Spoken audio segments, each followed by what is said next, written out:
असंभव भीति भेदनम सुख संपद करुणानिकेतनम व्रतदान तप क्रियाफलम सहजानंद गुरुम भजे सदा वर्णिवेश रमणीय दर्शनम मंदहास्य रुचिरान नाम्बुजम पूजितम सुर नरोत्तमे मुदा धर्मनंदन महं विचिन्ते त्वं सुकांत वृतम कांतम त्वं कांतम सर्वदोगतम त्वं गते द्वे गदेव त्वं वंदे भक्तिकासुतम।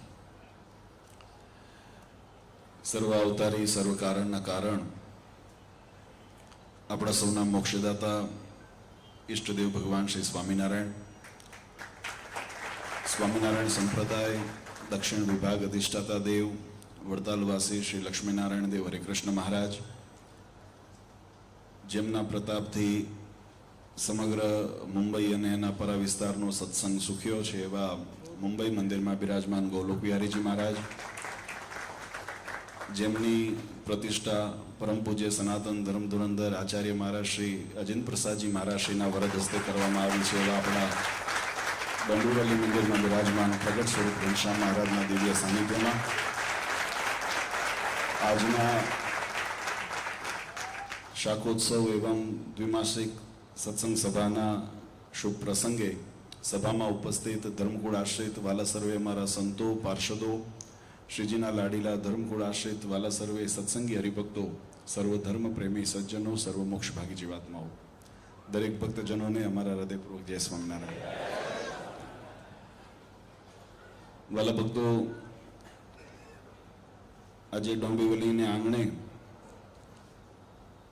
समग्र मुंबई अने एना परा विस्तार जे दर द्विमासिक सभा दर 2 महीने आयोजन करीने सत्संगનું पोषण મળે આપણી સત્સંગની વાડી લીલી રહે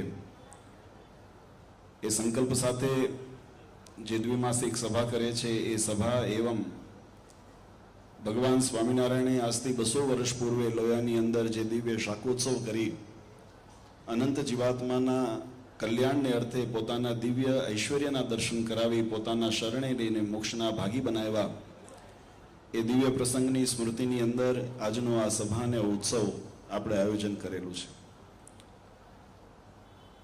આનંદની વાત આપણા સૌ માટે હોય વચનામૃત જેવા ગ્રંથની અંદર મહારાજે બહુ સુંદર વાત કરી। મહારાજ કે જીવાત્માને થાક અને અથાક કેમ જણાય। ઘણા આપણે વિચારતા હોઈએ કે આજે તો થાકી ગયા છીએ અથવા તો બીજા કાર્યોની અંદર વ્યસ્ત છે, કોઈ વખત આળસ છે, કોઈ વખત પ્રમાદ છે, કોઈ વખત માન છે, આવા અનેક વિઘ્નો એ ભગવત માર્ગ અને ભગવત પ્રાપ્તિની અંદર આપણને અંતરાય રૂપ થતા હોય છે। સત્સંગ આપણને શું શીખવે છે? બહુ સુંદર જીવનનો એક બહુ મહત્વનો પહેલું છે જેને આપણે ઘણી વખત વિચારતા નથી। કથાની અંદર વક્તાઓ જ્યારે કથા કરતા હોય, ભગવાનના ચરિત્રો સંભળાવતા હોય, કોઈ સિદ્ધાંતની વાત આપણી સમક્ષ શાસ્ત્રની મૂકતા હોય તો એની પાછળનો ઉદ્દેશ છે, એની પાછળનો હેતુ છે। જે શાસ્ત્રોએ આ જીવાત્માના કલ્યાણને અર્થે જે મોક્ષ માર્ગ કંડારેલો છે અર્થાત કે જે મોક્ષ માર્ગ શાસ્ત્રોએ પ્રતિપાદન કરેલો છે, સ્વીકૃત કરેલો છે, એ માર્ગ અને રીત એનાથી જીવાત્મા અવગત થાય અને એ માર્ગને અનુસરે એ એનો મુખ્ય હેતુ રહેલો છે। કથા કેવળ રંજન મનોરંજનની વાત નથી। મનોરંજન માટે આપણે ઘણા બધા બીજા વિકલ્પો હોય છે અને અમે ઘણી વખત એ કહીએ છીએ કે સત્સંગ એક ગંભીર વિષય છે, આને તમે હળવો ન કરો। આપણે બધા શું છે, સત્સંગને મોજ મસ્તીનો એક અખાડા જેવું બનાવી લીધું છે। મોજ કરી, મેળા કર્યા, સમજ્યા? સત્સંગ મેળો નથી, પણ જગતના મેળાની અંદર જે જીવ ભટક્યા કરે છે એ મેળામાંથી એના આકર્ષણમાંથી એની આભા અથવા તો એની જે ચકાચોંધ છે અને જેને આપણી દ્રષ્ટિને અંજાવી દીધી છે, જેને એક ભ્રમણા ઊભી કરી છે કે આ ભ્રમણાની અંદર આપણને સુખ જણાય છે, આ ભ્રમણાની અંદર આપણને શાંતિ જણાય છે, આ ભ્રમણાની અંદર આપણને યશ કીર્તિ માન જણાય છે, આનંદની અનુભૂતિ થાય, સંતોષની અનુભૂતિ થાય, એ ભ્રમણા એ વાસ્તવમાં ભ્રમણા છે અને વાસ્તવિક સુખ શું છે એની અનુભૂતિ કરાવવાને માટે આ સત્સંગ એનું પ્રધાન કેન્દ્ર છે, અથવા તો સત્સંગ એના માટે અનિવાર્ય સાધન છે. એટલે અહીંયા આગળ તમે જુઓ તો આપણી સનાતન વૈદિક પરંપરા હોય, એ પરંપરાની અંદર જે ઉત્સવ સમૈયા અથવા તો જે ભગવાનના લીલા ચરિત્રો સભર જે પરમાત્માએ ચરિત્રો કર્યા હોય, ભગવાન કૃષ્ણચંદ્રએ જેમ રાસોત્સવ કર્યો, તો આજે પણ આપણે શરદ પૂર્ણિમા આદિ ઉત્સવ કરીને આપણે ભગવાન કૃષ્ણના ચરિત્રને યાદ કરીએ છીએ, એના નિમિત્તે ભગવાનને યાદ કરીએ છીએ. કોઈ આરાધના કરવી હોય, કોઈ અનુષ્ઠાન કરવા હોય, શિવરાત્રી આદિ વ્રત આવતા હોય, નવરાત્રી આદિ વ્રત આવતા હોય, આપણે અન્નકૂટ ઉત્સવ કરીએ છીએ દિવાળી પછી. હમણાં જ આપણે નૂતન વર્ષના પ્રારંભની અંદર અન્નકૂટ મહોત્સવ બધા મંદિરોની અંદર થયા હશે. આપણા ઘરે પણ આપણે યથાશક્તિ ભગવાનને કંઈક પકવાન બનાવીને જમાડ્યા હશે.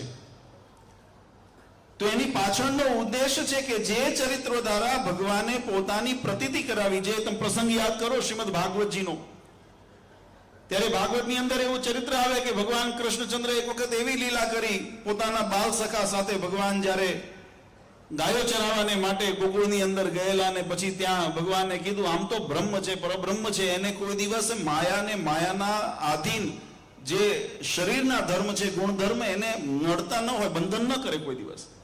ભૂખ, તરસ, બીક તો ભય આપણને લાગે, ભગવાનને ન લાગે. ભગવાન મુક્ત છે એનાથી, એ એનાથી પર છે. પણ છતાંય પરમાત્મા જ્યારે ધરા ઉપર જ્યારે ચરિત્ર કરતા હોય, આ ધરા ઉપર મનુષ્યાદી તનુ ધારણ કરીને જ્યારે લીલા કરતા હોય, ત્યારે ભગવાન પણ એવા સહજ થઈ જતા હોય કે જેનેથી આપણને ભગવાનની અંદર આત્મીયતા જાગે, આપણને ભગવાનની અંદર નિકટપણું લાગે. એટલે ભગવાન કૃષ્ણચંદ્રે લીલા કરી, મમ્મુ અને મારા બાળ સખાઓ બધા ભૂખ્યા છે. આ બાજુ બ્રાહ્મણો યજ્ઞ કરતા, કથા ભાગવતની અંદર વિસ્તારથી બતાવી છે. બ્રાહ્મણો યજ્ઞ કરતા, અને યજ્ઞની અંદર ભગવાન કૃષ્ણચંદ્ર પોતાના બાળ સખાઓ સાથે આવ્યા અને બ્રાહ્મણોની આગળ વાત કરી કે અમને બધાને ભૂખ લાગી છે, તમારે આ યજ્ઞમાં જે આહુતિ બિરંજ વગેરે જે હવ્ય તમે એની અંદર પધરાવો છો, એમાંથી અમને થોડો પ્રસાદ આપો, અમને પણ અમારી ભૂખ ભાંગે. બ્રાહ્મણોને થોડું પોતાના બે વસ્તુ હોય. ઘણી વખત વિદ્વત્તા છે ને એ વિનય શીખવે છે. વિદ્યા દદાતિ વિનયમ, વિનય આપણને નરમી શીખવે છે. જ્ઞાન જેને કીધું ને, જ્ઞાનનું સ્વરૂપ એ છે.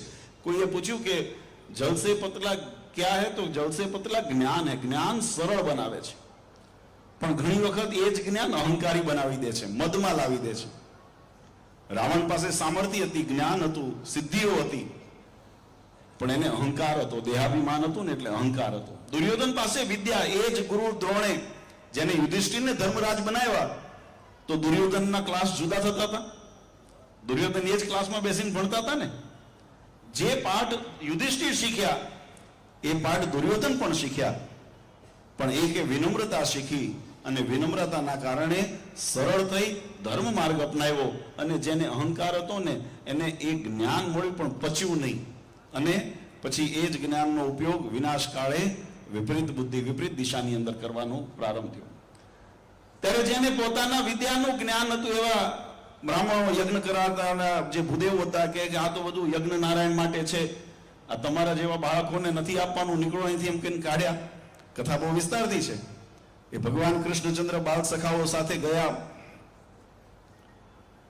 બાળ સખાઓ સાથે ગયા એ બ્રાહ્મણોના ભૂદેવોના પત્નીને ત્યાં, અને પત્નીને ત્યાં જઈને કીધું કે અમે બધા બાળ સખા આવ્યા છીએ, ગાયો ચરાવવા ગયા હતા, ને ત્યાં ક્રીડામાં રમતા રમતા અમને ભૂખ લાગી ગઈ છે.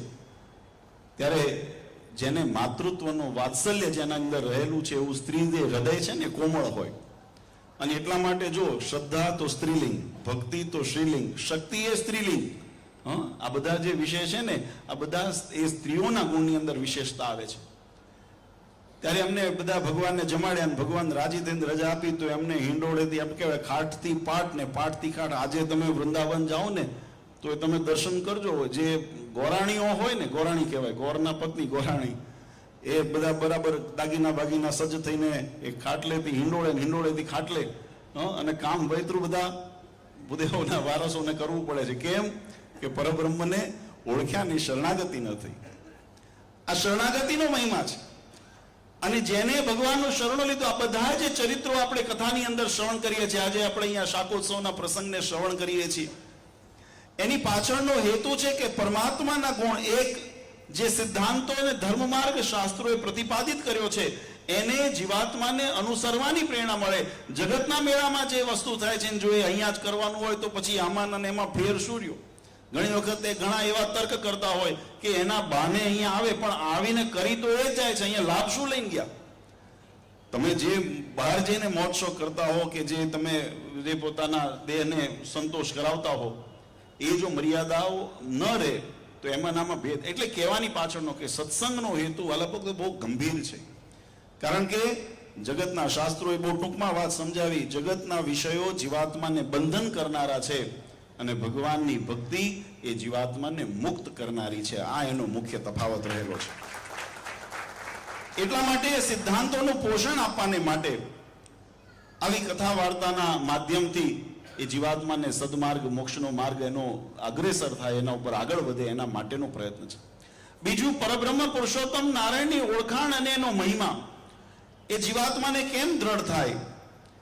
ભગવાનના ચરિત્રો, જેમ હમણાં શાકોત્સવની આપણે આ વાત કરીને ઘણી વખત પૂર્વે પણ આ કથાઓ આપણે સત્સંગની અંદર, પારાયણોની અંદર સાંભળી છે. અમે પણ શાકોત્સવ હોય ત્યારે આ કથાના એક આછી ઝલક આપતા હોઈએ છીએ કે ભગવાનનો આ શાકોત્સવ દિવ્ય કઈ રીતે મનાય?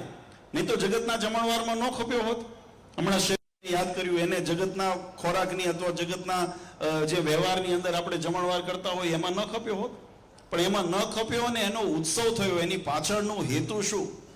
તો એની પાછળનો હેતુ કે પ્રસંગ ભલે લૌકિક લાગતો હતો, પ્રસંગ ભલે લૌકિક આપણે જમણવારનો જ લાગે દેખીતી રીતે, પણ એ જમણવારની અંદર ભગવાનનો યોગ હતો, ભગવાનનો આશ્રય હતો અને ભગવાનનો પ્રતાપ એના ઉપર હતો. માટે એ ઉત્સવમાં પરિવર્તન થયું. 200 વર્ષથી આપણા સંપ્રદાયની અંદર એ ઉત્સવ આપણે ઉજવીએ છીએ. એવો દિવ્ય ભાવ એની અંદર આવ્યો. કથા તો બહુ વિસ્તારથી લખેલી છે, પણ હું તમને સંક્ષિપ્તની અંદર વાત સમજાવું વાલા ભક્તો. ભગવાનને જ્યારે શાકોત્સવ કરવાનો સંકલ્પ કર્યો, મહારાજે પોતે બધા ભક્તોએ વાત કરી મહારાજને કે મહારાજ, અમે પ્રસાદ તો આપની હાથનો સ્પર્શ થયેલું તો અથવા તો આપને ધરાવેલું તો ઘણી વખત અમે જમ્યા છે, પણ આપના હાથે રાંધેલું અમને કોઈ દિવસ લાભ નથી મળ્યો. મહારાજ કે હાલો આજે અમે બધાને જમાડીએ. અને માવતરની આગળ સરળ થાવ ને ત્યારે માવતર એના પર વધારે રહી જાય. તમે હઠાગ્રહ કરો ને ત્યાં પછી ઘણી વખત માવતર એના ઉપર એટલું બધું રાજીપો ન દેખાડે. સરળ થઈ જાઓ તો ભગવાન પણ રાજી થતા હોય છે. અને આ બધા ભક્તોએ હઠ કરીને રાજી કર્યા. એક બહુ સુંદર પ્રસંગ આપણા સંપ્રદાયનો બન્યો. મહારાજ એક વખત પંચાળા પધારેલા અને પંચાળા જ્યાં મહારાજ ગયા અને પછી એકાદ દિવસ 2 દિવસ રોકાણા, પછી મહારાજે નિર્ણય કર્યો કે હવે અમારે અહીંથી આગળ પ્રયાણ કરવું છે. જીણાભાઈએ ભગવાનને આગ્રહ કર્યો, વિનંતી કરી કે મહારાજ હજુ તમે રોકાઓ. એટલે મહારાજે એક ચરિત્ર કર્યું. જો આમાં મેં કીધું ને, વસ્તુની કિંમત નથી. જેને ખપ હોય ને ભગવાનનો, એના જીવનના વિચારો કેવા હોય, એનું સમર્પણ કેવું હોય, અહીંયા આપણે કહીએ ને રીંગણાનો સ્વાદ નથી, એ ભગવાનના આશ્રયનો સ્વાદ છે. જીણાભાઈને મહારાજે કીધું કે જીણાભાઈ, તમારે જો અમને રોકવા હોય તો અમારી એક શરત છે, જો માનો તો અમે રોકાઈએ, નહીં તો અમે તો કાલે જશું પાછા, અમારો પ્રોગ્રામ તૈયાર છે, આગળનો નક્કી છે. જીણાભાઈ બહુ ઉત્સાહની અંદર હતા. એમને થયું કે મહારાજ મારે ત્યાં રોકાતા, મહારાજ બધી શરતો મંજૂરી. એમને આવું ખબર નહોતી કે મહારાજ આવું કંઈક માંગે. એટલે મહારાજને જીણાભાઈ કીધું, મહારાજ જે કોઈ આપણે ઉત્સવ કરવા હોય, કથા કરવી હોય, યજ્ઞ કરવો હોય, તમે કોઈ રસોઈઓ કરવી હોય તો આપણે બધું આ વ્યવસ્થા થઈ જશે, પણ આપ રોકાવો, અમારી ઈચ્છા એવી છે. ત્યારે મહારાજ કે હું રોકાવું, પણ એક શરતે કે ખારી જારના રોટલા બધાને જો ખવડાવો તો હું રોકાવું, નહીં તો નથી રોકાવું. લ્યો આવો ખારી જારના રોટલા. જીણાભાઈ મુજાણા, સુરાખા ચરાદી હતા બધા મુજાણા.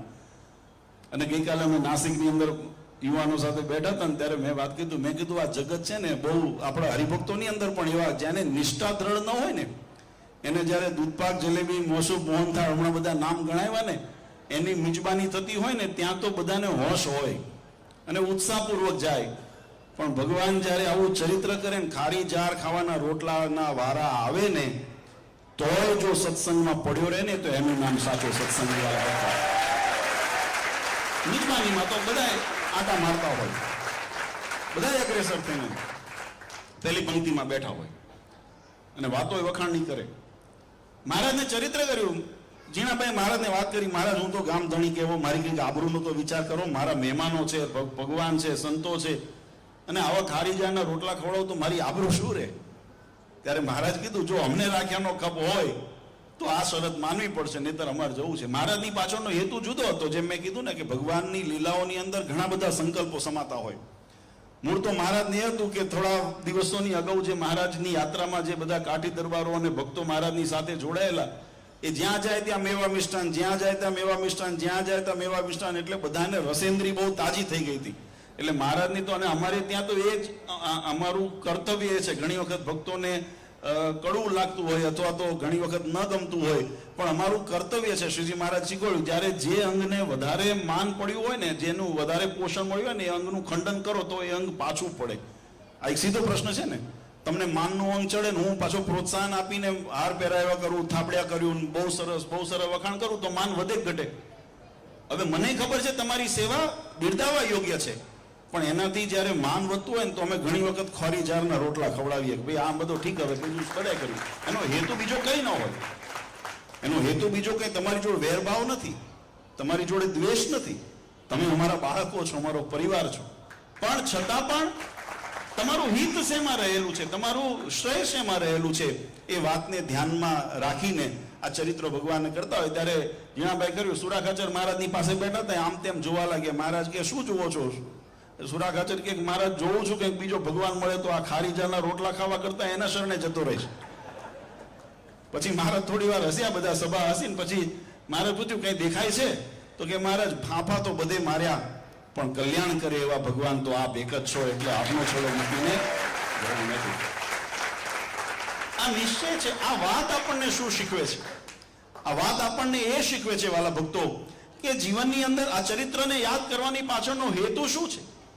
આ ચરિત્રની પાછળનો યાદ કરવાનો હેતુ એટલો જ છે કે જેને આપણા જીવનની અંદર કદાચ વ્યવહાર માર્ગની અંદર અથવા તો આપણા જીવનના વ્યસ્તતાની અંદર આપણે કંઈક દિશા ભટક્યા હોઈએ અથવા તો ભગવાનથી દૂર ગયા હોઈએ, ભગવાનનો મહિમા કંઈક ઓછો થયો હોય, ત્યારે આવા ચરિત્રો, પ્રસંગો અને અવસરો આપણને યાદ કરાવે કે મનુષ્ય દેહ મને જે મળ્યો છે એ માત્ર જગતના ચાળા ચૂંથવાને માટે મને નથી મળ્યો, પણ આ દેહ કરીને મારું આત્મકલ્યાણ કેમ થાય એનું પરમ લક્ષ્ય રહેલું છે, અને હું મારા માર્ગ ઉપર સ્થિર રહું, મારા માર્ગ ઉપર અડગ રહું, એના માટે આ પ્રસંગ અનિવાર્ય બને છે.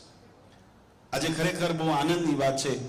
આપણે દર 2 મહિને મુંબઈની અંદર દ્વિમાસિક સભા, મુંબઈને આપણે આમ તો બધા કહેતા હોય માયા નગરી તરીકે ઓળખાય છે, પણ મહારાજે વચનામૃતની અંદર જો બંને શાસ્ત્રના ભાવને કેવી રીતે મહારાજે શાસ્ત્રોની અંદર બતાવ્યું.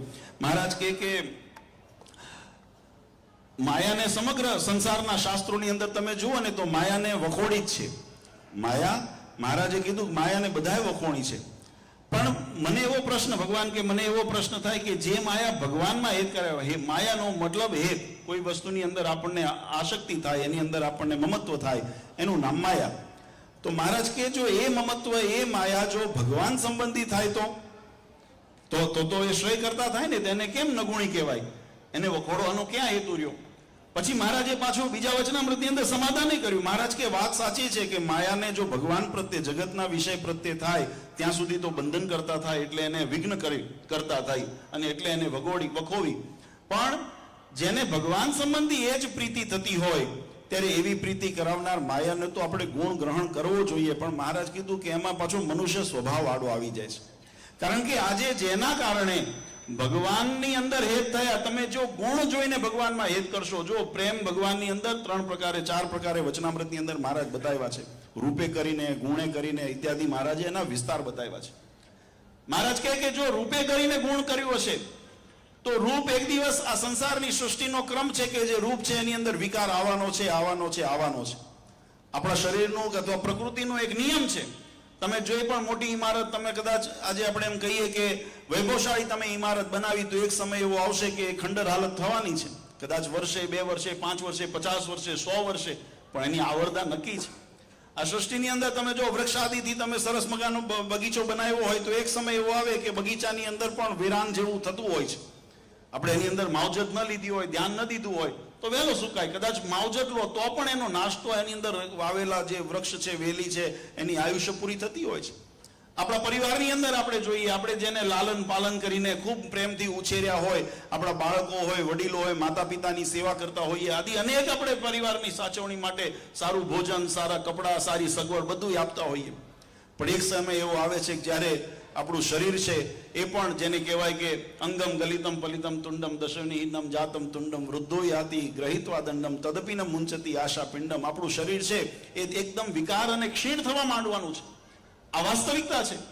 ત્યારે એવા જે સંસારના જે નાશવંત પદાર્થો છે, આ સંસારની વિકૃતિ છે, તો જો રૂપે કરીને તમે ભગવાનને ગુણ કર્યા, ભગવાનના રૂપ તો કેવું છે, રૂપના અંબાર મહારાજ કીધું કે ભગવાનની વચનામૃતના શબ્દો છે, મહારાજના સ્વરૂપ જેવું તો આ ત્રિભુવનની અંદર કોઈનું સ્વરૂપ એવું સરખામણી થાય એવું નથી. એવું ભગવાનનું દિવ્ય અને રમણીય સ્વરૂપ છે. ભગવાનની મૂર્તિ તો અતિ રમણીય છે, પણ તમે માત્ર રમણીયતા જોઈને, એની સુંદરતા જોઈને વશ થયા અથવા તો તમે એની અંદર હેત કર્યો તો એનો કોઈ દિવસ એવો પર્યાય થઈ શકે અથવા તો એનું પરિણામ એવું થાય કે જ્યારે એ રૂપની અંદર ક્યાંક મહારાજનું વિકરાળ સ્વરૂપ જોવે, ક્યાંક ક્રોધનો સ્વભાવ જોવે. ભગવાને કંઈ બધાને કંઈ પ્રેમથી લાડવા ખવડાવ્યા નથી, મહારાજે હોટીઓ રાખતા હતા. શ્રીજી મહારાજ આપણા એક એવા ભગવાન છે, આપણે એમ કહીએ મહારાજે શસ્ત્ર ધારણ નથી કર્યું, પણ મહારાજ હોટી રાખતા હતા. અડાડતા હતા ખરા, મારતા નહોતા, પણ અડાડે ખરા, બેરખો રાખતા હતા.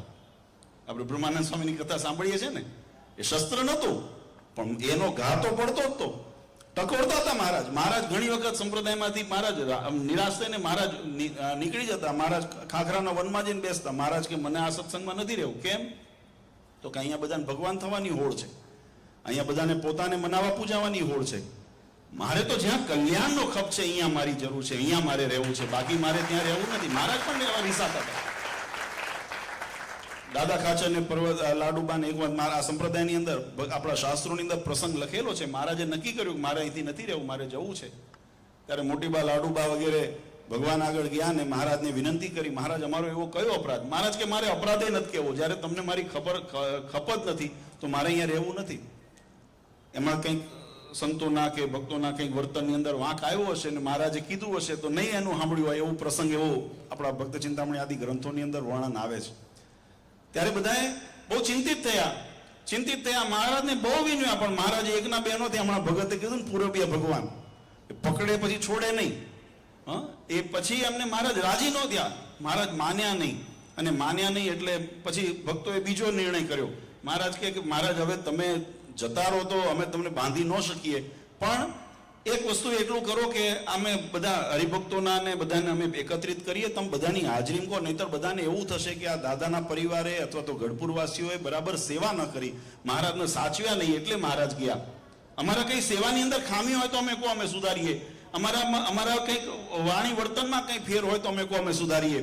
પણ એવું મહારાજ કે મારે કોઈનો વાંક બતાવવો નથી. પછી એ કથા બહુ લાંબી છે, આપણે વિષયાંતર નથી થવું, પણ અંતે મહારાજ પણ આવું ચરિત્ર કરતા પછી બધાએ ભેગા થયા ને અહીંયા પછી ત્યાગીઓના વર્તન માટે પંચની નિમણૂક નાતે બધું થયું ને એની અંદર બધા આપણે ત્યાં કહેવાય છે ને કે આની જવાબદારી હોંપી, બધા સંતોને જવાબદારી હોંપી મહારાજે કે જો આનું આ સંભાળ રાખશે, ઉતારા હરિભક્તોના આ હાચવશે. આ બધી વ્યવહાર વ્યવસ્થા ત્યારથી આવી, એ પહેલા નહોતી. આ તો મહારાજ પણ મૂળ શું થયું કે આજ્ઞાનું પાલન ન થયું ને એટલે આ પ્રશ્ન ઉપસ્થિત થયો. આજ્ઞાનું પાલન થયું હોત તો ન થાત. પણ કહેવાની પાછળનો ભાવાર્થ કે આવા ચરિત્રો તો ભગવાને કરેલા છે, અને એ ચરિત્રની અંદર જીવાત્માને ઘણી વખત જ્યારે સંશય થવા માંડે, ભગવાનપણાની અંદર પ્રતીતિ ન રહે, ભગવાનની અંદર વિશ્વાસ ન રહે, ત્યારે જીવાત્મા કેવા જાણે? તો કે મનુષ્ય જેવા જાણે. અને પછી મનુષ્યની અંદર જેમ વ્યવહારમાં એકબીજાનો ત્યાગ કરે છે ને એમ ભગવાનનો પણ ત્યાગ કરી દે છે. અને એ ન થાય એટલા માટે ભગવાનનો યથાર્થ મહિમા સમજાય એટલે ભગવાનના માનુષી ચરિત્રની અંદર પણ ભગવાનના ઐશ્વર્યના દર્શન કરવા, આવું શાસ્ત્રનું મત છે. આ ચરિત્રની અંદર ભગવાને તો ઐશ્વર્યના દર્શન કરાવ્યા. જે શાકોત્સવની આપણે વાત કરીએ છીએ, એ શાકોત્સવની અંદર મહારાજે કેવી લીલા કરી કે મહારાજે પોતાના હાથે એ રીંગણાના શાકનો વઘાર કર્યો. પીળા હલ્દીવાલા હાથ લુએ નિજ ધોતીએ, પીળે પટ શોભે પરિબ્રહ્મ જો. પરબ્રહ્મ પુરુષોત્તમ નારાયણ એ જેમ પીળું પિતાંબર પહેરીને ઊભા હોય, પહેર્યું તું સફેદ ધોત્યું, પણ મહારાજ હળદર મસાલો મરી બધું અંદર જ્યારે મસાલા નાખે ને પછી એ હાથને પોતાના ધોતી ઉપર લુએ સહજતાથી. અને આ દ્રશ્ય જોઈને કોને સંશય ન થાય? ભગવાનના ચરિત્રની અંદર વિશ્વાસ રહેવો ને ભગવાનના વચનમાં. અને આ તો કેવું છે, મેં કીધું ને, જેમ દૂધપાક વેચાતો હોય ત્યાં તો હવને હરખ હોય, પણ જ્યારે ખારી જારના રોટલા મળતા હોય ને ત્યારે હરખ રહે ને, ત્યારે એને સાચો સત્સંગી. એમ ભગવાનનું આ ચરિત્ર હતું. આ ચરિત્રની અંદર બ્રહ્માનંદ સ્વામી આદિ, મુક્તાનંદ સ્વામી આદિ સંતોને કેવા દર્શન થયા? દ્રષ્ટિ એની હતી, સમજણ હતી, જ્ઞાન હતી, વિશ્વાસ હતો, શરણાગતિ હતી. એટલે એની અંદર અભાવ ન આવ્યો. અને એની અંદર કેવો ભાવ આવ્યો? પીળે પટ્ટ શોભે પરિભ્રમજો. નહીં તો ધોળું ધોતિયું પહેર્યું હતું, પણ એની અંદર પીળું પિતાંબર પહેરીને નટવર ઊભા હોય, એવા સુંદર રમણીય દર્શન કરતા હોય એવો ભાવ હૃદયથી ઉત્પન્ન થયો. અને મુક્તાનંદ સ્વામી સંતોએ કલમની અંદર કંડારી લીધો અને એ વાતની રજૂઆત, આ દર્શનનો ભાવ એમની દ્રષ્ટિથી, એમની સમજણથી આવ્યો.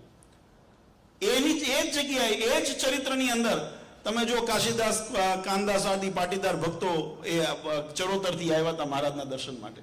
સંતોના સમાગમની અંદર ભગવાનના મહિમાની વાતો સાંભળી હતી. પ્રગટ પુરુષોત્તમ નારાયણ આજે ધરા ઉપર વિચરણ કરે છે, ગઢપુરની અંદર નિવાસ કરે છે. આ સત્સંગની અંદર વિચરણ ગોતતા ગોતતા આવ્યા મહારાજ. બરાબર આ શાકોત્સવની અંદર મહારાજ વ્યસ્ત હતા અને આ બાજુ શાક વગારે. અને એ ભક્તો જ્યારે આવ્યા સભાની અંદર, એ જ્યાં મહારાજ રસોઈ બનાવતા હતા, સંતો ભક્તો બધા મહારાજને વીંટણીને ઊભા છે.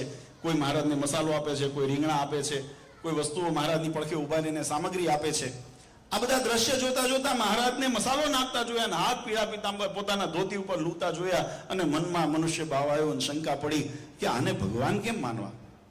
આ પરમાત્માને આને ભગવાન કેમ માનવા? આને આટલો વિવેક નથી કે કોઈ ગમછો રાખે, રૂમાલ રાખે, પતૈયું રાખે, કંઈક એવો કટકો રાખે, એની અંદર હાથ લુએ. આ લોકો અને પબ્લિકે મૂર્ખી આપણે તેમ. પછી શું થાય? એના ઉપર જાય લોકો પણ મૂર્ખ છે. જે સત્ય સમજી ન શકે, એના ભાવને ન સમજી શકે, એની શ્રદ્ધાને ન સમજી શકે, એ પછી મૂર્ખતાની અંદર એને ટાળવાનો પ્રયત્ન કરે, કારણ કે એની પાસે જવાબ નથી. આજે પણ ઘણા ભક્તોને અમે અમારી સાથે જ્યારે ચર્ચા કે એના માટે કોઈ પ્રશ્નોત્તરી કરતા હોય, એને તર્ક કહીએ કે આ શાસ્ત્ર સંમત આ વાત છે, એનો જવાબ ના આપી શકે એટલે બધું એમ, કાં તો એમ કે આ બધું જૂનું થઈ ગયું, કારણ કે એનો જવાબ એની પાસે નથી. કાં તો એમ કે હવે સમય પ્રમાણે બદલાવવું પડે. કેમ? કારણ કે એનો જવાબ એની પાસે નથી. એટલે જેની પાસે જવાબ ન હોય ને પછી એન કેન પ્રકારે બાનાની અંદર નાખે. એમ જેને ભગવાનની પ્રતીતિ નથી, જેને હતી એ તો સેવામાં હતા, પણ જેને પ્રતીતિ નહોતી, વિશ્વાસ, દ્રઢતા નહોતી, એને મનની અંદર અભાવ ને શંકા ઉત્પન્ન થઈ કે આને ભગવાન કેમ કહેવા? ભગવાનના ચરિત્રને જોઈને એની અંદર મનુષ્ય ભાવ આવ્યો. અને ભાવ આવ્યો એટલે ભગવાનને મળ્યા વગર, ભગવાનના દર્શન કર્યા વગર પાછા જતા હતા. મહારાજે સંતોને પૂછ્યું, સંતો, કોઈ તરસ્યો હોય ને કૂવા પાસે આવે અને તરસ્યો પાછો જાય તો એને કેમ ગણવો? ત્યારે સંતોએ કીધું, મહારાજ એ તો અભાગ્યો કહેવાય ને, જે પોતાની તરસ छिपाવવા માટે આટલી મહેનત કરી, મુસાફરી કરીને એ નદી અથવા તળાવ કે કૂવાના કાંઠે આવ્યો હોય અને છતાં જો પોતાની તરસ ન छिपाવી શકે, એને સંતોષ ન થાય અને પાછો જો તરસ્યો જાય તો એનાથી મોટો અભાગ્યો કોણ કહેવાય? આ બહુ માર્મિક શબ્દો છે. આ માર્મિક શબ્દો એટલા માટે છે, હું તો એમ એની અંદર દ્રષ્ટિથી જોઉં છું કે આ માત્ર શરીરની તરસ छिपाવવાની વાત નથી. આ ભવભવની આપણી જે તરસ છે ને, પીપાસા ભગવાનને પામવાની, એ પીપાસાને સંતોષવાની વાત અહીંયા સંતોને મહારાજ કરે છે. કારણ કે એની અંદર ઘણી વખત આ બધા હું કહેતો હોઉં છું કે ઘણા ગૂઢ રહસ્ય કરીને બધું ઘણું બધું પોતાનું ઉમેરતું હોય. એવું ન હોય, પોતાનું ના આવે. જે ગૂઢ રહસ્યની અંદર જે સારધાર જે એનો અર્થ નીકળતો હોય ને, એની પાછળનો શબ્દોનો અર્થ અનર્થ ન કરી દે. આપણે તો ગૂઢ રહસ્યના નામે વચનામૃતના શબ્દોનો અનર્થ કરીને ગૂઢ રહસ્ય અંદર ઘુસાડવા પ્રયત્ન કરે. એટલે એવા એ મહારાજે કીધું એ પાખંડ ધર્મ છે. એટલે એવા ધર્મને પણ જે ભાવ રહેલો છે, ભાવ જાગૃત રહે અને એની અંદરથી અર્થ નીકળે, એ ગૂઢ રહસ્ય કહેવાય. એ ભાવની અંદર, શબ્દની અંદર કોઈ ફેર ન પડે. વસ્તુ એની જ છે કે જેને પોતાની તરસ छिपाવી છે, એ કુવા પાસે આવ્યો હોય ને તરસ્યા જો પાછો જાય તો એને અભાગ્યો કહેવાય. મહારાજ એની પાછળ એટલું જ આપણને એક ઉપદેશ આપવા માંગે છે. સંતો આપણને એ જ પ્રેરણા કરવા માંગે છે કે આપણે 184ના ફેરામાં ભટકતા ભટકતા ભગવાનના પ્યાસી બનીને ભગવાનના શરણે આવ્યા. આ સત્સંગ મળ્યો, ભગવાન જેવા ભગવાન મળ્યા, આપણને ગુરુમંત્ર ઇત્યાદિ દીક્ષાથી આપણે ભગવાન સાથેનો સંબંધ થયો. ગળામાં કંઠી, કપાળમાં તિલક ચાંદલો આપણે ધારણ કર્યો અને સુહાગી કાળાના ભગવાનના હથેવાળો ભગવાન સાથે કર્યો. આવા પરબ્રહ્મ પુરુષોત્તમ નારાયણ આપણને મળ્યા હોય અને છતાંય જો આપણા મોક્ષમાં ખામી રહી જાય ને તો આપણા જેવા કોઈ અભાગ્ય નથી. આપણે તરસ્યા પાછા જવાનું આવે, આ 184ના ફેરામાં પાછું પડવાનું આવે. અને એટલા માટે સંતોએ મહારાજને વિનંતી કરી, મહારાજ આપ તો દયાળુ છો, કૃપાનિધાન છો, અને આપની આ લીલાની અંદર જે જ્ઞાની હોય, જે સમજણવાળો હોય, જેને મહિમા હોય, એ તો આપણા આ મર્મને સમજે. એકાંતિક મહામુનિ સમજે મર્મ જો, અક્ષર પર પુરુષોત્તમજીએ નર વપુ ધર્યું, એકાંતિક મહામુનિ સમજે મર્મ જો. સંતોએ કીર્તનમાં લખ્યું કે જે એકાંતિક હોય, એકાંતિકનો અર્થ થાય કે જે ભગવાનને માટે એક લક્ષ્ય થઈ ગયા છે, એકાંતિકનો અર્થ થાય એક જ લક્ષ્ય, બીજો કોઈ એની અંદર પરિવર્તન એની અંદર ન હોય. એકાંતિકનો અર્થ થાય ધર્મ, જ્ઞાન, ભક્તિ, વૈરાગ્ય સહિત ભગવાનની પ્રાપ્તિ માટે વધે છે, બીજા કોઈ લક્ષ્યની પ્રાપ્તિ નથી. એનું નામ એકાંતિક છે. આપણે તો ઘણી વખત એકાંતિકના નામે ખાલી રહોડા જુદા કર્યા, બાકી કોઈ ફેર પરિવર્તન આવ્યો નથી. નથી નિષ્ઠામાં આવ્યો, નથી સમજણમાં આવ્યો, નથી સિદ્ધાંતમાં આવ્યો, નથી આચરણમાં આવ્યો, નથી પક્ષની અંદર નિર્ણય. આપણે આમાં બધામાં છૂટછાટ, ખાલી રહોડા જુદા કરીને આપણે એમ કહીએ અમે એકાંતિક છીએ. આ સંપ્રદાયની રીત નથી વાલા ભક્તો, સંપ્રદાયનો સિદ્ધાંત નથી. સંપ્રદાયનો સિદ્ધાંત વચનામૃતની અંદર મહારાજે એકાંતિક ભક્તની વ્યાખ્યા કરી. મહારાજ કે સત્સંગ મળવો અતિ દુર્લભ છે, અને સત્સંગ મળ્યા પછી પણ એકાંતિક ભક્ત થવું એનાથી વધારે દુર્લભ છે. અને એકાંતિક ભક્ત કોને કહેવાય એની વ્યાખ્યા પણ મહારાજે ભગવાને વચનામૃતની અંદર સમજાવી. મહારાજ કે ધર્મ, જ્ઞાન, વૈરાગ્ય યુક્ત થઈને ભગવાનની ભક્તિની અંદર કરીએ. ધર્મ એટલે આજ્ઞા, ભગવાનની આજ્ઞાનું પાલન સારધાર થઈને કરતા હોય ત્યારે એને એકાંતિકનો ભાવ આવે. ધર્મ પછી ભક્તિ, ભગવાનની ભક્તિ. જ્ઞાન, જ્ઞાન એટલે ભગવાનની અંદર પૂર્ણ નિષ્ઠા અને વિશ્વાસ. આપણને મળ્યા પરબ્રહ્મ પુરુષોત્તમની અંદર પછી કોઈ શંકાનો અવકાશ ન રહે, કોઈ એની અંદર આપણને ભગવાનના અસ્તિત્વ કે પોતાના બ્રહ્મપણાની અથવા તો આત્મપણાની અંદર કોઈ સંશય ન રહે, એવું સંશય રહિત ભગવાનની અંદર અતૂટ શ્રદ્ધા અને વિશ્વાસ રાખીને શરણાગતિ સ્વીકારીએ ને એનું નામ જ્ઞાન છે. અને પછી વૈરાગ્ય, જગતના તમામ જે પદાર્થો હોય, વૈરાગ્યની અંદર માત્ર શરીરથી ભોગવાતા વિષયો નથી, પણ મનથી ભોગવાતા વિષયોનો પણ સમાવેશ કરવામાં આવ્યો છે. આપણે ત્યાં કર્મ 3 પ્રકારે થાય, મન, કર્મ અને વચન. આપણે એમ કહીએ કે કંઈ કોળિયો મોઢામાં લીધો ને ખાધું તો જ આપણને સ્વાદેન્દ્રિય આવી, નહીં, એનો સંકલ્પ થયો ને એ પણ આપણને રસાસ્વાદની અંદર ઢકેલતી હોય છે. એટલે મનની અંદર પણ થતા સંકલ્પોને પણ કર્મની અંદર જોડ્યા છે. તો એવી રીતે જે વિષયોના આહાર છે, પછી એની અંદર માનનો પણ સમાવેશ થઈ ગયો, સ્વાર્થનો પણ સમાવેશ થઈ ગયો, લોભનો પણ સમાવેશ થઈ ગયો. જે પોતાના દેહ અને દેહના સુખ અથવા તો આત્માના મનનું ધાર્યું કરવાને માટે આપણને જે વિચલિત કરાવે, ધર્મ માર્ગથી ચલાયમાન કરે, એ બધો રાગ કીધો છે. અને એવા રાગથી જેને વૈરાગ્ય થયો ને એનું વૈરાગ્યનું સ્વરૂપ સાચું રહે. અને એવો વૈરાગ્ય સહિત એટલે જગતના વિષયો અને માન આદિ જે અંતરશત્રુ એનાથી નિવૃત્ત થઈને ભગવાનનો પૂર્ણ વિશ્વાસ, શ્રદ્ધા રાખી શરણાગતિ કરીને ભગવાનની આજ્ઞાનું પાલન કરતો થકો ભગવાનની ભક્તિમાં પ્રેરાય, એનું નામ એકાંતિક. એના સિવાય બીજો કોઈ એકાંતિકની વ્યાખ્યા વચનામૃત નથી કરી. ત્યારે મહારાજને સંતોએ કીધું, મારા એકાંતિકમાં હમ નહીં સમજે મર્મજો. જેને આવું જ્ઞાન હોય, જેની આવી સ્થિતિ હોય, એને આપણો આ સ્વભાવ, આપણો આ ચરિત્રની અંદર દિવ્યતા દેખાય. આ પામર જીવ શું સમજવાનો છે? જેને હજુ તો અમે માંડ કેટલી મહેનત કરીને અમે હરિભક્તોને તમારી નજીક લાવતા હોઈએ, તમારો વખાણ કરીને મહિમા કહી કહીને, અને તમે આવા ચરિત્ર કરો અને એ અભાવ લઈને જતો રહે, કાલે વારે અમારું સાંભળશે કોણ ને તમારા શરણે આવશે કોણ? એટલે મહારાજને બહુ વિનંતી કરી સંતોએ કે મહારાજ દયા કરો, અને દયા કરીને આપના આ જીવાત્માના કલ્યાણને અર્થે આપ કંઈક એના ઉપર કૃપા કરો. ત્યારે ભગવાને એ સભાની અંદર એ કાશીદાસ, કાનદાસ, પાટીદાર ભક્તો તો ભગવાનનો અભાવ લઈને પાછા જતા હતા. એ પાછા જતા હતા ત્યાં ભગવાને એમને સાથ કર્યો અને કીધું કે કાશીદાસ, કાનદાસ, તમે જે જોવા આવ્યા છો એ જોઈને તો જાઓ. અને જ્યાં ભક્તોએ પાછળ વળીને જોઈને ત્યારે ભગવાને ચતુર્ભુજ સ્વરૂપે દર્શન દીધા, પોતાના ભગવાનપણાની પ્રકૃતિ કરાવી. એટલે આ ઉત્સવ છે, એટલે આ જગતનો મેળો નથી. જ્યાં ભગવાનનું પ્રતિપાદન અને ભગવાનની આપણે કોઈ પણ, મેં હમણાં જેમ આપણા સત્સંગી જીવન આદિ ગ્રંથની અંદર કે આપણી ભારતીય સનાતન પરંપરાની અંદર જે ઉત્સવોનો આપણે કરીએ છીએ, આપણે ઉજવીએ છીએ, એ તમામ ઉત્સવની અંદર જો એક જ ભાવ છે. ચાહે કૃષ્ણ જન્માષ્ટમી ઉજવતા હોઈએ, ચાહે રામનવમી, હરિજયંતિ આપણે ઉજવતા હોઈએ, ચાહે અંકોટ આદિ ઉત્સવ કરતા હોઈએ, ચાહે મેં કીધું એ પ્રમાણે ભગવાનનો કરેલી રાસ ક્રીડા એટલે શરદ પૂનમ આદિનો ઉત્સવ કરતા હોઈએ, કોઈ પણ ઉત્સવ કરતા હોઈએ, એની અંદર આપણા મુખ્ય કેન્દ્રની અંદર ભગવાન પરની પ્રતીતિ જીવાત્માને થાય અને જીવાત્મા ભગવાન સાથે જોડાય, એ જ એનો હેતુ રહ્યો છે. હમણાં પંચામૃત મહોત્સવમાં જેમ વાત કરી આપણે ભક્તિ મહાપર્વ, એની પાછળનો ઉદ્દેશની અંદર પણ અમે વાત કરી હતી કે અમારો હેતુ એટલો જ છે. પૂજ્ય મહારાજશ્રીનો સંકલ્પ એવો છે કે જીવાત્માને, કારણ કે વ્યક્તિની અંદર જીવાત્માને હેત થાય ને તો પછી ગાડેરિયા પ્રવાહની જેમ ચાલે ને. આપણે એના અનુભવ કર્યા છે. ઘણા એમ કહેતા હતા અમને સત્ય ખબર છે પણ અમારીથી છૂટતું નથી. એ એવું કેવું વ્યસન હશે જે નથી છૂટતું? એ વ્યક્તિનું વ્યસન કેવું હશે? તો એવા વ્યસનો આપણને ભગવાનના માર્ગમાં મદદરૂપ ન થાય, ભગવાનથી છેટા કરી દે એવા વ્યસન મહારાજ કે નકામા છે. કેફી થવું તો કેવું? ધ્રુવ પ્રહલાદ જેવું થવું કે જેને ભગવાનનો દ્રઢ નિશ્ચય થયો, પછી જગતમાં સામે હગો બાપ આવ્યો ને તો એમને છોડી દીધા અને ભગવાનના થઈને રહ્યા. આવી જેની નિષ્ઠા તેને દ્રઢ કરીને ત્યારે ભગવાનના માર્ગ ઉપર આગળ આવા શૂરવીર થઈને આપણે સત્સંગની અંદર રહેવાનું છે.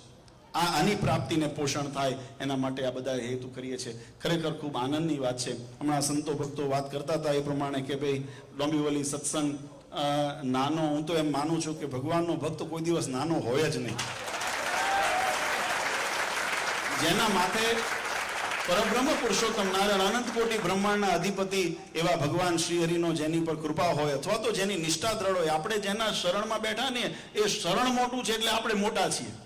આપણે જેના શરણમાં બેઠા છીએ ને એ શરણ મોટું છે એટલા માટે આપણી એનેથી આપણે ત્યાગ કરી દઈએ તો આપણી કોઈ મોટપ નથી. પછી ભલે મોટા ઇમારત ને હિમાલય જેવા આપણે મહેલો બનાવીને એની અંદર રહેતા હોઈએ તો પણ એની જગતની અંદર કોઈ કિંમત, દુનિયા કદાચ ભલે વખાણ કરે પણ ભગવાન મોક્ષ માર્ગની અંદર એનો કોઈ ઉપયોગ થવાનો નથી. અને ઝૂંપડીની અંદર રહેતા હશું પણ ભગવાનના થઈને જો રહ્યા હશું ને તો અંત સમયે એ અનંત કોટી બ્રહ્માંડના અધિપતિ મહારાજે પ્રથમના વચનામૃતની અંદર જેમ લખ્યું કે જે ભગવાનનો ભક્ત ભગવાનની ઈચ્છા કરીને ધર્મકુળને આશ્રિત, એ પાછું ભૂલી ન જવાય, ધર્મકુળને આશ્રિત એવો ભગવાનનો ભક્ત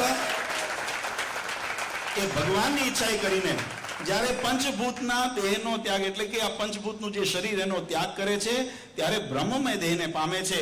અને એ જ્યારે બ્રહ્મમય દેહને પામે છે ત્યારે ભગવાનના ધામની અંદર જતા એને કાં તો ભગવાન પોતે પોતાના પાર્ષદોને, પોતાના સંતોને વિમાન લઈને, ઘોડા લઈને, હાથી લઈને, મોટરગાડી લઈને, જે પણ સાધનો, જેનો જેવો ભાવ ને જેવો સંકલ્પ એવા રૂપે એ ભગવાને પોતાના ભક્તને એ હાથ પકડીને તેડીને લઈ જાય છે. મહારાજ કે મારા જનને અંતકાળે જરૂર મારે આવું, બિરુદ મારું બદલે નહીં સર્વજનને જણાવું. એમ ઝૂંપડીમાં રહેતા હોઈએ પણ સરનામું પાકું હશે ને તો અહીંયા ભગવાનનું વિમાન આવીને ઊભું રહેશે. મહેમાન પછી મોટા મહેલમાં રહેતા હોઈએ અને બહાર લખ્યું હોય કૂતરો છે સાવધાન, કારણ કે અહીંયા કૂતરા જ હોય બધા. એમ ઘણી જગ્યાએ એવું બને, મોટા મોટા વૈભવી રજસી, મને ઘણી વખત એવું થાય આપણો સત્સંગ છે ને સત્વગુણ પ્રધાન છે. વાલા ભક્તો, સનાતન ધર્મની એ ખૂબી છે. શાસ્ત્રોની અંદર તમે જુઓ તો સત્વ ગુણનું પ્રધાન પણ બતાવ્યું છે. સત્વ ગુણથી પરમાત્માની સત્વ બ્રહ્મ દર્શનમ વેદ એમ કે છે. આ જીવાત્માને બ્રહ્મરૂપ થવું હોય તો સત્વ ગુણ પ્રધાન હોવું જોઈએ. આપણા જીવનની અંદર સાદગી હોવી જોઈએ. અમે એટલા માટે ઘણી વખત હરિભક્તો અમને કહેતા હોય બાપુજી તમે મોટી સભા હોય, નાની સભા હોય, અમારા માટે મહત્વ ને તમે અહીંયા બેઠો, હું અહીંયા બેઠો હોઈશ ને તોય હું ધર્મકુળ રહેવાનો છું, હું અહીંયા બેઠો હોઈશ તો જરૂર નથી કે અહીંયા બેઠો હું તો જ મારું માન રહે. આનો હેતુ નથી. આ એક સંપ્રદાયની મર્યાદા છે, એક સ્થાનની મર્યાદા છે, એટલે એ મર્યાદાને આપણે જાળવવી જોઈએ. એ એક વ્યવહાર છે પણ એનાથી ફેર નથી પડતો. સત્વ બ્રહ્મ દર્શનમ, શાસ્ત્ર એમ વેદ એમ કહે છે કે સત્વ ગુણ જીવનની અંદર પ્રધાન હોય ને ત્યારે જીવનની અંદર બ્રહ્મ દર્શન એટલે કે બ્રહ્મરૂપ થવાય છે. નહીતર જીવાત્માથી બ્રહ્મરૂપ થવાય. અને અધો ગચ્છતિ તામસા, તામસ ગુણ પ્રધાનપણે વર્તતો હોય, રજોગુણ પ્રધાનપણે વર્તતો હોય. આ વૈભવશાળી જે જગતની અંદર પ્રસંગોની અંદર તમે શણગાર સજવા જોઈએ. તમે ગ્રહસ્થો છો, અમે ઘણી વખત કહેતા હોઈએ કે લગ્ન પ્રસંગ હોય ને ત્યારે તમારે જેટલા શણગાર સજવાની છૂટ એ તમારો અધિકાર છે, તમારો ધર્મ છે લગ્ન આગી વ્યવહાર પ્રસંગમાં. પણ જ્યારે સાત્વિક કર્મ કરવા, પૂજા કરવા બેઠા હોઈએ અથવા તો ભગવાનનું અનુષ્ઠાન કરવા બેઠા હોઈએ, હા નિસંદેહ એની અંદર આપણે ઉમંગ છે, હર્ષ છે, એટલે હર્ષ પ્રમાણે આપણે તૈયાર થઈએ, એમાં ના નથી. પણ અહીંયા દેખાવ કરવા તમે નથી જતા. તમે મંદિરમાં જાઓ છો, મેં કેટલા દાગીના પહેર્યા છે, મેં કેવો સૂટ પહેર્યો છે, ભગવાનના દર્શન કરવા જાઓ છો, તમારું બતાવવા જાઓ છો, એ રજોગુણ થઈ ગયું. તો જ્યાં રજોગુણ ને તમોગુણ પ્રધાનપણે જ્યાં વર્તતો હશે ને એ જીવનની અંદર હંમેશા અધોગતિની દિશામાં રહી જશે. ઇવન મંદિરની અંદર પણ તમે આવ્યા તો તમારું કેન્દ્ર ભગવાનમાં ફોકસ થાય એવું જ્યાં વાતાવરણ નિર્માણ થયું હોય ને એને જ ઉત્સવ કહેવાય. એના સિવાય પછી જ્યારે આપણે ચકડોળો, હિંડોળા જોઈને આપણે આકર્ષિત થતા હોઈએ કે લારીઓ જોઈને આકર્ષિત થતા હોઈએ તો એ રજોગુણ ને તમોગુણનું પોષણ થાય, ત્યાં સત્વગુણનું પોષણ નથી. આ સિદ્ધાંતની વાત છે. કોઈ આવે અને ખંડન કરવા માટે કે આ સિદ્ધાંત નથી, ના સાચું છે, તો શાસ્ત્ર ખોટા કરે. તો શાસ્ત્રને ખોટા કહેતા પહેલા આપણે વિચારવું જોઈએ. એટલે કહેવાની પાછળનો ભાવાર્થ વાળા ભક્તો છે કે સત્સંગનો મૂળ હાર્દ આપણે એ શીખવો છે. અને એવા ગુણિયલ થશો ને તો જ. મહારાજે બહુ સુંદર વાત કરી. મહારાજ એક વખત હરિભક્તો ભગવાનની આગળ ચોખા લાવ્યા અને મહારાજે સભાને ચોખ્ખો બતાવીને કીધું આ શું છે? ત્યારે ભક્તોએ કીધું મહારાજ ચોખા છે. મહારાજે ફરી પૂછ્યું આ શું છે? બધા ભક્તોએ કીધું, સંતોએ કીધું મહારાજ ચોખ્ખો છે. મહારાજ કે ના, હું ફરી પૂછું છું આ શું છે? એટલે સંતો ભક્તોને એમ થયું કે મહારાજ કંઈક માર્મિક કહેવા માંગે છે. એટલે ભગવાનને આગળ વિનંતી કરીને હાથ જોડીને કીધું મહારાજ અમને તો ચોખ્ખું લાગે છે પણ હવે તમે કહો શું છે? ત્યારે મહારાજે કીધું આ અણિશુદ્ધ ચોખ્ખો છે, ખાલી ચોખ્ખો નથી. ચોખા બે પ્રકારના આવે ને, ઓલા ખાંડણી અને કટકી વાળા જે ખીચડીમાં વપરાય, ખીચડીઓ ભાત તેને કહેવામાં આવે. એનો બજારમાં તમે બધા વ્યવહારમાં જો જતા હો તો તમને ખ્યાલ હોય બાસમતી ભાત, કાશ્મીરી બાસમતી ભાત અને ખીચડીઓ ભાત, એના ભાવમાં કેટલો ફેર હોય? ચોખા તો એ છે ને ચોખ્ખો તો ઓલોય છે. પણ એના ભાવમાં જેમ ફેર હોય ને એમ ભક્તના ભાવમાં પણ ફેર હોય છે. ગઈકાલે અમે નાસિકની અંદર વાત કરી હતી, 4 પ્રકારે ભગવાનના ભક્તો હોય છે. આર્થ, અર્થાર્થી, જિજ્ઞાસુ અને જ્ઞાની. ગીતાજીની અંદર ભગવાને સુંદર એનો વિભાગ બતાવ્યો છે. અને મહારાજ કીધું જ્ઞાની અમને અતિ પ્રિય છે. જ્ઞાની એટલે સમજણ વાળો. વચનામૃતમાં મહારાજે શું કીધું? આ સત્સંગમાં કોણ મોટું? તમે બધા વચનામૃતની કથા સાંભળો છો અને વાંચો છો. મહારાજે કીધું કોણે મોટો કરવો સત્સંગમાં? તો મહારાજ કીધું જેની સમજણ મોટી એ મોટો. કોઈ વ્યવહારે કરીને કે પૈસાએ કરીને કે પોતાના વ્રત તપના દેખાવે કરીને મોટો નથી થતો. અને સમજણ કે એની સમજણ કીધી તો મોક્ષના કામમાં આવે ને એને સમજણ કીધી, એના સિવાય બીજી કોઈ સમજણ નથી. વ્યવહારની કુશળતા એ સમજણ નથી. તમે જગતની અંદર કેટલો મોટો વૈભવ ઉભો કર્યો તમારી સમજણ નથી, એ વ્યવહારિકપણું છે, એ વ્યવહારિક બુદ્ધિ છે. પણ મોક્ષની અંદર જે કામમાં આવે ને એને મહારાજે બુદ્ધિ કીધી, એને સમજણ કીધી. એવી સમજણ જેનામાં હોય એ મોટો છે. મહારાજે તો સુંદર ગીતાજીની અંદર બધો 4 પ્રકારના ભક્તો બતાવ્યા. એક આર્ત ભક્ત. આર્ત ભક્તનો વ્યાખ્યાની અંદર સંક્ષિપ્તમાં સમજાવું કે આર્ત ભક્ત કોણે કહેવાય? તો કે જેને પોતાના જીવનમાં દુઃખ આવે, કોઈ કષ્ટ આવે, શરીરની અંદર કોઈ વ્યાધિ અથવા તો બીમારી આવે અથવા કોઈ એવી તકલીફ ઊભી થાય, વ્યવહારની અંદર જ્યારે કોઈ તકલીફ ઊભી થાય ત્યારે મૂંઝાઈને ભગવાનને યાદ કરે, ભગવાનને જ યાદ કરે છે, ભક્તિ કરે છે, ભગવાનનું નામ લે છે, દર્શને કરવા જાય છે, માનતા વ્રત બધુંય કરે છે. પણ કેના કારણે કરે છે? મહિમાથી નથી કરતો. પોતાને દુઃખમાંથી ઉગરવું છે એનો મુખ્ય ભાવ એ છે. નો ડાઉટ કે જેના ઉપર વિશ્વાસ છે એની પાસે જ આવ્યો, નહીં તો ઘણા પાસે બીજે ન ગયા. એ એના માટે ગુણની વાત છે, એટલે ભક્ત કીધા, નહીં તો અભક્ત કીધા હોત. પણ ભક્તની અંદર કેટેગરીમાં ક્યાં આવ્યો? તો કે આર્ત, પોતાના સ્વાર્થ માટે એને ભક્તિ કરી છે. બીજો અર્થાર્થી, એને પણ મહારાજે એ જ કેટેગરીમાં મૂક્યો. જેને જગતના સુખ વૈભવ, શરીરના જે સુખ છે એને પોષણ માટે જે ભક્તિ કરે છે. મારે બંગલો થઈ જાય, મહારાજ એના હારું વ્રત કરું છું, મારે વ્યવહાર થઈ જાય, લગ્ન થઈ જાય, દીકરા થઈ જાય, દીકરી થઈ જાય, જે એવા સંકલ્પ સાથે જે સકામ ભક્તિ કરે છે એને અર્થાર્થી કીધા. મારે ત્રીજો વર્ગ બતાવ્યો, જિજ્ઞાસુ, કે જેને ભગવાનની જાણવાની ઈચ્છા છે. ભાઈ મારે જાણવું તો છે હું કોણ છું, આ શરીરમાંથી મારો પ્રાણ નીકળી જશે પછી મારું શું? આવું જેને જિજ્ઞાસા, આત્મ સ્વરૂપ જાણવાની, પરબ્રહ્મ સ્વરૂપ જાણવાની જિજ્ઞાસા છે અને એની અંદર વ્રત થતા ભગવાનનું ભજન, માર્ગ, શાસ્ત્રનું અધ્યયન, સંત સમાગમ, સત્સંગ વગેરે કાર્યની અંદર જે ઓતપ્રોત રહેતો હોય એને જિજ્ઞાસુ ભક્ત કીધો. અને છેલ્લે મહારાજ કે નિષ્કામ ભાવ થઈને, કોઈ પ્રકારની કામના નથી, એક જ ભાવના, મારા ઠાકોર રાજી થાય, બસ આની જ પ્રાપ્તિ કરવી છે. આને મહારાજ કીધું જ્ઞાની છે. મારે નથી મોટા મહેલ ખડકવા, મારે નથી મોટી ઇમારતો, મોટા મહોત્સવ કરીને મારે મારી જય જયકાર કરાવી. આ મારો ઈરાદો નથી. મારો ઈરાદો એ છે કે મારો ભગવાન રાજી થાય અને એના અંદર મારી વૃત્તિ સ્થિર થાય. આવું જે નિષ્કામ ભાવ થઈને ભગવાનનું ભજન કરે છે ને, સમર્પણ ભાવથી, શરણાગતિ સ્વીકારીને, મહારાજ કે એ જ્ઞાની ભક્ત છે. એવો જ્ઞાની ભક્ત મને પ્રિય છે. એવું ગીતાજીની અંદર ભગવાન કૃષ્ણચંદ્રે કીધું. વચનામૃતની અંદર મહારાજ કીધું અમે એને જ બુદ્ધિ માનીએ છીએ જે મોક્ષના કામમાં ખપ આવે, બાકી બુદ્ધિ માનતા નથી. તો આવો જે સુંદર સત્સંગ આપણને મળ્યો છે, આવી આપણને જે પ્રણાલિકા સંતોએ, આપણા મુક્તોએ, એ બધાના નામ હમણાં આપણે લીધા, પર્વતભાઈ, ઝીણાભાઈ, દાદા ખાચર, બધાના એવા બધા મુક્તોના જીવનમાંથી આપણે એવી પ્રેરણા લઈએ કે આપણા જીવનની અંદર પણ એવા સદગુણ રહે કે જે ગુણે કરીને ભગવાન રીઝે. આપણું લક્ષ્ય એક છે કે આપણે ભગવાનને રીઝવવા છે અને એના પોષણ માટેનો જ સત્સંગ એ સાચો સત્સંગ છે. બાકી જગતના જો બીજા આપણા જે અવ્યવહારિક વસ્તુ છે એને જો પોષણ મળતું હોય તો એને સત્સંગ ન કહેવાય, બીજું જે કહેવાતું હોય તે. આપણે ખરેખર ભાગ્યશાળી છે કે મુંબઈ, સમગ્ર પરા વિસ્તાર અને ખાસ કરીને અમે યુવાનોને ખૂબ ખૂબ ધન્યવાદ આપીએ છીએ. આ માયાની નગરી જેને કહેવામાં આવે છે એની અંદર મોજ શોખના અને પોતાના સંતોષના ઘણા બધા સાધનો ઉપલબ્ધ છે, પણ અમારા મંડળના યુવાનો એ ખરેખર નિયમિત રૂપે પોતાના આત્મકલ્યાણ, પોતાની સત્સંગની પરંપરા, પોતાના કુળની પરંપરા અને પોતાના જીવના રૂડા માટે જે 70 સિદ્ધાંતને વળગીને ભગવાનની આજ્ઞા પ્રમાણે નિયમિત ભજન, ભક્તિ ઇત્યાદિ જે મંદિર હોય તો મંદિરમાં, નહીં તો મંડળ ભેગું થઈને પણ સત્પ્રવૃત્તિની અંદર જે કાયમ કાર્યરત રહે છે ને એમને ખૂબ ખૂબ હૃદયથી બિરદાવીએ છીએ. આ નિષ્ઠા રહેવી અઘરી છે. આ કેવું છે કે પેલા કમળ, કીચડની અંદર વચ્ચે રહીને કમળ જેવી રહેવાની વાત છે. કારણ કે ચારે બાજુ તમે જુઓ આકર્ષણ, રોડ ઉપર નીકળો તો એવા બધા મોટા મોટા બેનરો, લાઇટો, બધા ખાણીપીણી, નાન તેન બધું વ્યસન, દૂષણ, આ બધું જ આપણને જોવા મળતું હોય. પણ છતાંય આપણી વૃત્તિ ત્યાં ભટકે નહીં અને આપણું કેન્દ્ર આપણને લક્ષ્યમાં આપણી જો પોરવેંદ રહે ને તો એ માનજો આપણી નિષ્ઠા અને ભગવાનની કૃપા એ બેવ આપણા ઉપર છે તો જ આ વસ્તુ શક્ય બને, નહીંતર ન બને. તો ખાસ બધાને એ ભલામણ કે એવી નિષ્ઠા કાયમ જીવનની અંદર રાખજો. આજના પ્રસંગે ડોંબિવલીને આંગણે સમગ્ર મુંબઈના બધા ભક્તોએ ભેગા થઈ અને સુંદર આ શાકોત્સવનું નિમિત્ત કરીને જે ભગવાને દિવ્ય ચરિત્ર 200 વર્ષ પૂર્વે કર્યું એને સ્મરણ કરવાને માટે આપણા જીવનની અંદર કદાચ કંઈક માયાના ગુણ પ્રવેશતા હોય તો આપણે પવિત્ર થઈએ અને ભગવાનની અંદર આપણી નિષ્ઠા વધારે દ્રઢ થાય. ભગવાનના સ્થાપિત સત્ય સિદ્ધાંતોને શાસ્ત્રના વચનોની અંદર આપણી પ્રેરણા, આપણી પ્રીતિ વધારે દ્રઢ થાય એવા શુભાશયથી જે આ સુંદર આયોજન કર્યું છે.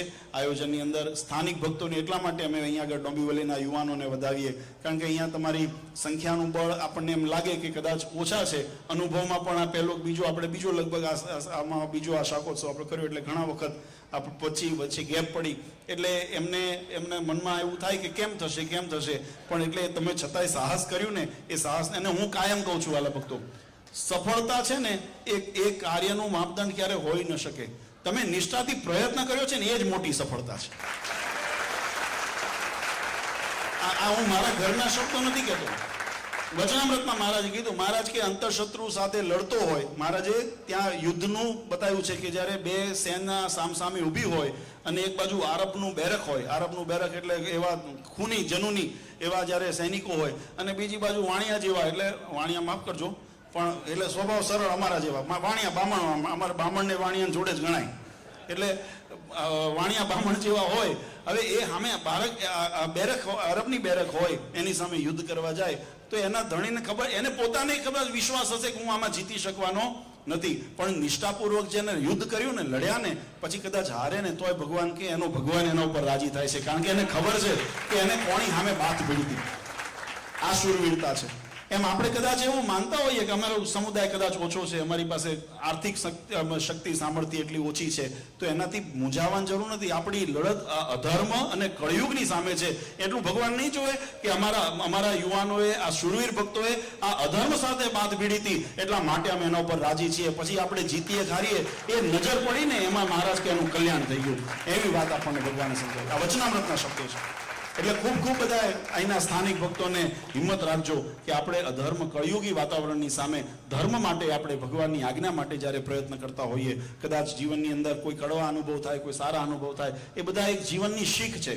હમણાં અમે ઉતારે હરિભક્તો આવ્યા હતા યુવાનો, ત્યારે મેં કીધું એનાથી મૂંઝાવું ને એમાંથી શીખવું. આપણને પહેલો અનુભવ કરતા હોઈએ તો કોઈ વખત કડવો અનુભવ પણ થાય, પણ એનાથી મૂંઝાવું નહીં કારણ કે કડવો કાયમ નથી રહેવાનું. આપણે એમાં સુધારો કરીએ, વ્યવહારની માર્ગને વ્યવહારની રીતે સુધારીએ, ધાર્મિક માર્ગને ધાર્મિક રીતે સુધારીએ તો એની અંદર આપણને સત્માર્ગની અંદર અગ્રેસર થવાય. એટલે દરેકને આ યુવાનોને આ પ્રેરણા કાયમ રાખજો કે આપણે કોઈ દિવસ પરિસ્થિતિથી મૂંઝાવું નહીં. આપણી નિષ્ઠા અને આપણો આશ્રય એનું બળ કાયમ રાખીને ભગવાનના માર્ગ ઉપર ચાલ્યા કરો.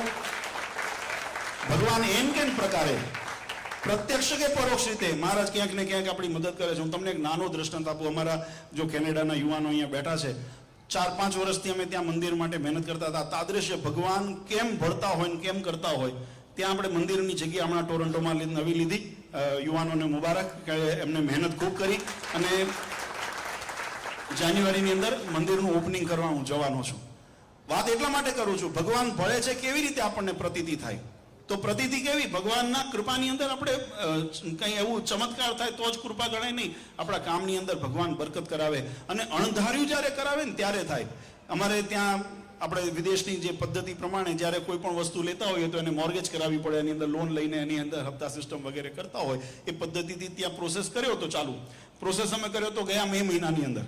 એની અંદર થોડો વિલંબ થતા, ડોક્યુમેન્ટેશન થતા વાર લાગતી. અમારી ગણતરી હતી કે કદાચ સપ્ટેમ્બર ઓક્ટોબર સુધી એ પ્રોસેસ પૂરો થઈ જશે એવી ગણતરી હતી. પણ છેલ્લા ઘડી આવ્યા ને કંઈક બેંકને સાથેના કંઈક અન્ય ડોક્યુમેન્ટમાં કંઈક વાંધા અથવા કોઈ એની અંદર કોઈ ત્રુટિ રહી ગઈ અને અમારો એક કોન્ટ્રાક્ટ ત્યાં ફેલ ગયો.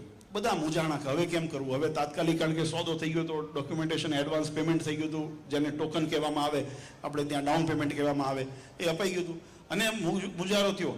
અમે વ્યવસ્થા કરી બીજે ક્યાંકથી આપણને જો લોનની વ્યવસ્થા થાય તો કમસે કમ આ સોદો આપણો ફોગ ન થાય. અને આ જાહેરમાં વાત એટલા માટે કરું, ભગવાન જેને ઉપર ભરોસો હોય ને એને ક્યારેય કોઈ વિઘ્ન નથી આવતું, એટલા માટે જ આ વાત કરું છું. બીજો કોઈ એનો અન્ય અર્થ ન લેશો. અમને ભરોસો હતો, હરિભક્તોનો ફોન આવ્યો, બાપુજી આવી કંઈક મૂંઝવણ આવી છે ને શું કરું. મેં કહું ભગવાન ઉપર ભરોસો રાખો.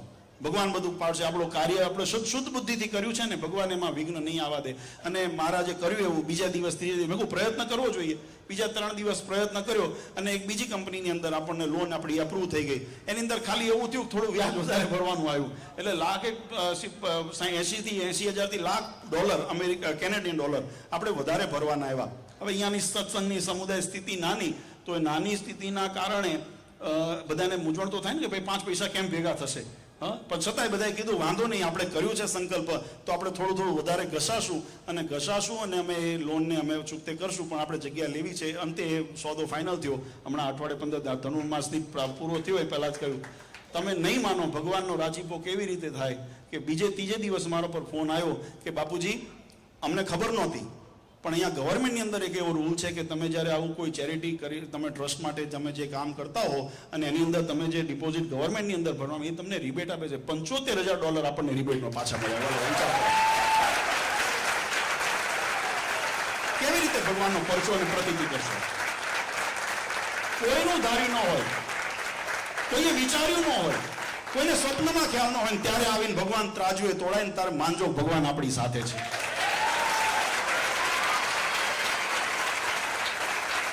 પ્રચાર કરીને, લોભ આપીને, લાલચ આપીને, દુનિયાઈ દેખાવ કરીને તમે લોકોને અંજાવીને ટોળું ભેગું કરી શકશો. સત્સંગી ભેગા નહીં થાય, ટોળું ભેગું થાય. પણ જ્યારે ભગવાન કેવળ નિષ્ઠાએ કરીને, વિશ્વાસે કરીને ભગવાનના ભક્ત આવતા, આના માટે સત્સંગ છે. સત્સંગનો હેતુ શું છે? મેં પહેલા શરૂઆતમાં વાત કરી, 4 પ્રકારના ભક્તોના હેતુ હોઈ શકે. આર્ત હોઈ શકે, અર્થાર્થી હોઈ શકે, જિજ્ઞાસુ હોઈ શકે અને જ્ઞાની હોઈ શકે. પણ મોક્ષપદની અંદર ઋતે જ્ઞાનમ ન મુક્તિ, જ્ઞાન વગર મુક્તિ નથી. એ મહારાજે સ્પષ્ટ ગીતા ભાગવતજીની અંદર કીધું કે એવું જ્ઞાન આપણે કંડારવું પડશે કે હું સત્સંગમાં માત્ર મારા શરીરના પોષણ માટે, અહમના પોષણ માટે નથી આવ્યો, ભગવાનને રાજી કરવા આવ્યો છું. અને ક્યારે નિર્માણ થાય? નિર્માની થઈએ, સમર્પણ રહીએ, સાનિધ્યમાં રહીએ અને જ્યારે દાસાનું દાસ બનીને ભગવાનની નિષ્ઠાપૂર્વક ભક્તિ કરીએ ત્યારે જ એ નિર્માણ થાય, નહીંતર ન થાય. આજે એ નિર્માણ કરવાનો પ્રયત્ન અમે કાયમ કરતા આવ્યા છીએ. અને મેં કીધું એમ, લાડવા તો ખવડાવશું, પણ પાછી તમને રસેન્દ્રી વધશે ને ખારી જારના રોટલાય ખવડાવશું. એટલે એ તૈયારી સાથે, જેમ સુરા ખાચરે કીધું ને મહારાજને કે મહારાજ આમ તો લાડવા તો બીજે બધે મળી જશે પણ મોક્ષ નહીં મળે, એટલે તમારું શરણું, તમે ભલે ખારી જાળના રોટલા ખવડાવો તોય મંજૂર અને લાડવા ખવડાવો તોય મંજૂર, તમારું શરણું નહીં મૂકીએ. અને આ જીવન જેમ ભગવાનના આશ્રિત રહ્યા એમ આપણા જીવનની અંદર એ આપણે સંકલ્પ કરવો જોઈએ. મહારાજે વચનામૃતમાં પણ આ વાત, મહારાજ કે હાથીએ બેસાડે તોય ભલે, ગધેડે બેહાડે તોય ભલે, પણ ભગવાનનો આશ્રય ક્યારે મૂકવો નહીં. એમ ભગવાનના વચનમાં કાયમ ખબરદાર રહેજો, આજ્ઞાનું પાલન કરીને ભગવાનનું ભજન કરજો અને નિયમ નિશ્ચય પક્ષની અંદર ખૂબ દ્રઢતા કરી અને ભગવાનના રાજીપાના અધિકારી આપણે બનીએ. આપણો આ પ્રસંગ સફળ છે, આપણો પ્રસંગ એનાથી સફળ છે. આપણે એના માટે બીજું કંઈ નહીં. આજના દિવસે પુનઃ એક વખત ડોંબિવલીના તમામ યુવાનોને, ભક્તોને અને જેને પ્રત્યક્ષ પરોક્ષ નાની મોટી યજમાન સેવા વગેરે જેને સ્વયંસેવક તરીકે જેને સહકાર આપ્યો છે એવા તમામ ભક્તો, અમારા દરેક પરામાંથી જે આવેલા ભક્તો, કારણ કે આ જ અમારી ખૂબી છે કે અમારો આ સત્સંગ પરિવાર છે અને પરિવારનો પ્રસંગ હોય એટલે પરિવારના દરેક સભ્યોની અંદર આવીને ઉભા રહે. આ ડોંબિવલીનો પ્રસંગ જુદો છે, મલાડનો જુદો છે, કાંદીવલી, બોરીવલી એવું નથી. આ સત્સંગનો પ્રસંગ છે, મારા પરિવારનો પ્રસંગ છે અને બધા એ ભાવનાથી અહીંયા આવે છે. એટલે બધા યુવાનોને ખૂબ ખૂબ હૃદયથી અમે અભિનંદન આપીએ છીએ. આવો ને આવો એકતાનો ભાવ, આવીને આવી સમજણ કાયમ જીવનમાં રાખજો. હરિકૃષ્ણ મહારાજ, લક્ષ્મીનારાયણ દેવ, ગોલોક વિહારીજી મહારાજ તમારા સૌ ઉપર ખૂબ રાજી થાય અને તમને દરેક રીતે સુખ્યા કરે. તમારા મનના સંકલ્પો ભગવાન પૂર્ણ કરશે જ, એમાં કોઈ શંકાને સ્થાન નથી, કારણ કે આપણે એના આશ્રયમાં છીએ. પણ સાથે સાથે આપણા જીવનની અંદર અધર્મથી રક્ષા થાય અને અજ્ઞાનથી આપણી રક્ષા થાય, કળિયુગથી રક્ષા થાય અને ભગવાનની નિષ્ઠાની અંદર ક્યારેય ફેર ન પડે એવો આપણા જે દ્રઢતા છે એવી આપણી કાયમ જળવાઈ રહે, એવી ભગવાન આપણા સૌ પર કૃપા વરસાવે એવી પ્રાર્થના સાથે પરમ પૂજ્ય સનાતન ધર્મ ધુરંધર 1008 આચાર્ય શ્રી અજેન્દ્ર પ્રસાદજી મહારાજ, અશોગાદીવાળા પૂજ્ય માતુશ્રી, જોકે માતુશ્રી સ્વયં પધાર્યા છે આશીર્વાદ દેવા માટે, પણ એમના વતી દરેક ભક્તજનોને અમે અંતરના આશીર્વાદ આપીએ છીએ. આવા ને આવા પ્રસંગો આપણે આંગણે કાયમ થતા રહે અને ભગવાન આપણા ઉપર કાયમ રાજી રહે એ પ્રાર્થના સાથે મારી વાણીને વિરામ આપું છું. સહેજાન સ્વામી.